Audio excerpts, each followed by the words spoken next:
One, Mr. Jamal Thomas. Welcome to the Progressive Soapbox. Team Tom. So Ellison has finally made an appearance. The last time we saw Ellison was standing beside Tom Perez with a Team Tom badge. And anytime they had questions about progressives, he would scream at him to dance. And Ellison would oblige. Despite being called anti-Semitic and pretty much bashed by the other members of his party, Ellison has been a loyal cheerleader. He's been right there, right? Still Team Tom. Team Tom forever. So Ellison was asked, what should Democrats, and I'm paraphrasing of course, but what should Democrats, liberals, progressives, people who really needed him to win, people who just wanted him to win and felt dejected based upon his loss and the way in which he lost. Let's see what he says. You're interviewing me in Selma, Alabama. This is where people pay the price far superior to any price we're paying right now. I mean, these people were shot, killed, murdered, bombed, you name it, it happened. It never stopped them from fighting. And so don't tell me because you're frustrated about what happened in my DNC race or Bernie's race or anybody else's race that you're going to throw your hands up. That's a bunch of crap right there. Buck up. All right, Congressman. He said, buck up. All right, so... Oh man, I'm not laughing at people getting shot or stabbed, whatever he was talking about. It's not that. Alright, so when I look at stuff like this, sometimes it has something to do with lens. Like anything that's outside of your context looks absolutely absurd to you. Like, so if you go to a church service and you're watching them and you're like, oh my God, these people have lost their mind. If you're one of them, it makes perfect sense. As I'm watching this in kind of two different lenses. It's the first lens of, okay, let's take him seriously. Let's say he's doing that for real. He feels that way. Like, they just gotta buck up and we just gotta be in this thing together and we're gonna have a go at it. I'm Team Tom. God damn it. Team Tom. The other part for that is, Keith Ellison is a politician and he's a Democrat. Which means his bias and his allegiance is to the Democratic Party first. So even if you got somewhat shamed or you had your own party kind of slander you, you're still out there for quote unquote Team Tom.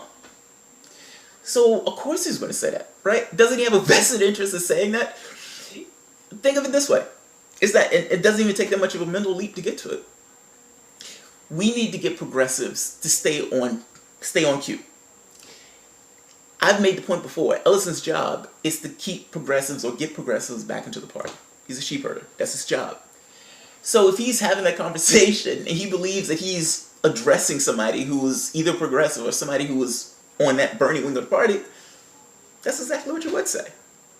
I don't know what else you would say if that wasn't your objective.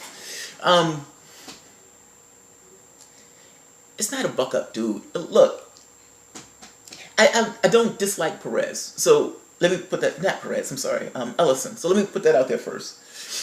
And I joke him because I'm annoyed that these guys are playing this role for the party. I think that's what it boils down to. Like, I know how people have some feelings about Ellison.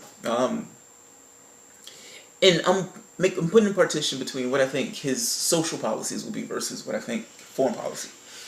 But, yeah, it just seems like over and over again, whether it was Sanders or whether it was Ellison, the party, dude, I just don't know what you're getting out of it. I gotta be honest. I don't know what you believe you're gonna get out of that party. They just slandered you. I mean, they literally just called you an anti-Semitic. Not just called you anti-Semitic. They ran in this particular election. You were almost, for the most part, unopposed. They took an extra step in order to make sure you did not get that position. In the process, literally having Dershowitz, that asshole, coming out calling you, telling him he was going to leave the party if they make Ellison in the chair. This stuff is absurd, man. It's absolutely absurd. I just don't know what you're getting out of this. And it looks bad. You were on stage wearing a Team Tom band sticker, dude. come on, man. I get it. You're a Democrat. I get it. I get it. So for you, it's, I need to get people back into the party. You have a role to fulfill. So fair enough. I get it. I just don't necessarily, I don't like the sheep herder role. And I don't particularly think this, and that's the other thing on this. And it's probably the overriding point. He's conflating something right there when he's making that case. Just because somebody is dejected with the Democratic Party, that has nothing to do with whether or not that person is going to resist. That person does not need to be, resistance is not something that's inherent to the Democratic Party at all. It has nothing to do with the Democratic Party. Can the Democratic Party resist? Yes. Is the Democratic Party resistance? No, it is not. It is not. Those are very different things. My point is, just because somebody felt like they lost on this particular thing and they're dejected with the Democratic Party, that's nothing to do with your party, dude. I mean, it's they don't have to be a part of your party to feel like they're fighting back, in a sense. So, yeah. All of this stuff is politics. We need to find a way to keep people back into the party. Everything else flows from there. That's all where it comes from. Like I said, my hypothesis is Ellison, Warren, Sanders are functioning purely as a get progressives back into the party, get those people in, fill our numbers. That's what I think is. And look, up to this point, it seems like it's been proven true. So. Ellison. We're in Selma, Alabama at R.B. Hudson Middle School. Speaking of coalitions that need to hold together, that's what Keith Ellison is trying to do in the Democratic Party and on the left. The fact of the matter is we live in a country where there's going to be elections. Somebody's going to be in office. Somebody will be there.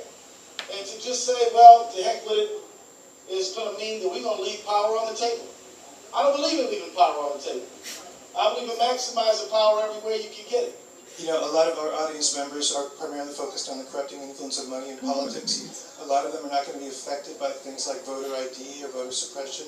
Why should they care about the issues that we're gathered to bring attention to here today? Well, they have to care about the issues of voter ID and voter suppression because when you deny one person freedom, you have a threat to everybody's freedom. I mean, that's the bottom line. I mean, if they're going to attack working and low income. Bad answer, dude. And don't misunderstand me. He's right. I'm just saying. Again, lens. It depends on who's making that argument to. If you're making that argument to somebody like us, yeah, of course. It's one of those things where it's just unstated. Of course, I want that person to vote. Whether or not he agrees with me or not has nothing to do with it. So yeah, I agree. But, you know, there's half of the country that don't think that way, right? You need to make you can't use, yes, from a progressive standpoint, and maybe even a lib standpoint, that argument makes perfect sense because it's empathetic. I care about XYZ, so this is why I'm doing this. This is my motivation. If that guy doesn't care, that's not going to be his motivation. He's not going to know what the hell you're talking about. And believe me, there are a lot of people who don't know what the hell you're talking about. It shocks the shit out of me too, but there are. You gotta have a better answer than that, dude. I feel you. Better answer. And I gotta be honest, I don't know what it is. You want, all things being equal, one man, one vote. You shouldn't necessarily be monkeying around with the electoral process. But how do you make that case to some people who, for the most part, are hurt when everybody votes, meaning they have a vested interest in keeping people away from the vote? I don't know. I don't know if that's an argument or it's one of those things you just have to win. But that answer is not going to do. People by voting suppression and voter ID laws, then they're going to attack upper middle class people or middle class people by just buying your politicians. So, I mean, they have different measures for different people, but never doubt that it's all about trying to capture democracy and put it in service to a select few people. I mean, I'm going to tell you, is it going to be hard? Yes, it's going to be. It's not trying. It's not trying. I mean, the last test I saw on this, America was an oligarchy. I mean, kleptocratic oligarchy. I mean, think about it. Donald Trump, regardless of what these guys say, you can watch CNN, MSNBC, all those things, regardless of what those guys say, regardless of those illusions. The reality of it is, Donald Trump is in office. The people who gave him money, like $12 million or more, they're in his cabinet. These are business people who have nothing to do with the positions they're in, being put into cabinet positions by the billionaire con man who's probably not even a real billionaire. Come on, man. If there was any illusion whatsoever in regards to democracy or anything else, yeah, that should be done way by now. Hard. Are we fighting against resistance? Do we have people trying to stop us? Of course. What else is new, right? We didn't lose one election. We lost 1,000 elections. And if we don't have people who are willing to stick and stay, then we're in real trouble. And it's not all about an election. It's also about grassroots community organizing, local elections. It's about state legislative races, but it's even skip elections. It's also about just, engaging people at the grassroots level, building community and connectedness, fighting for our water, fighting for good jobs. All these things are key, and elections are one way to advance all that. The power is in the hands of the people, always has been, always will be. And if the people will, yes, organize today, organize tomorrow, organize all over the country, but also organize electorally, then we can make some changes in our world, and I ask you to support me in that effort. So thank you all very much. Look, I've said before, I don't dislike Keith Ellison. Domestically, I think he's fine. I just disagree with this role that he's playing. That's all. I don't like this. I just don't think it's progressive. Anything that he wants to get substantively accomplished is going to get done through that party. So he's talking about leaving power on the table and whatnot. What power? They smeared you in order to take a chief, put an establishment candidate in the chief of the DNC. The woman who cheated Sanders and got fired from CNN was the head of the DNC for the past several months, taking it over from the other person who cheated one of the other candidates in the election. I mean, come on, man. Really? All right. Good luck, man. I hope you do perfectly well in that party. But again, I don't particularly like this role as a sheep herder. And I honestly don't think anything is going to come to pass with that party at all. So, good luck. Thanks, guys.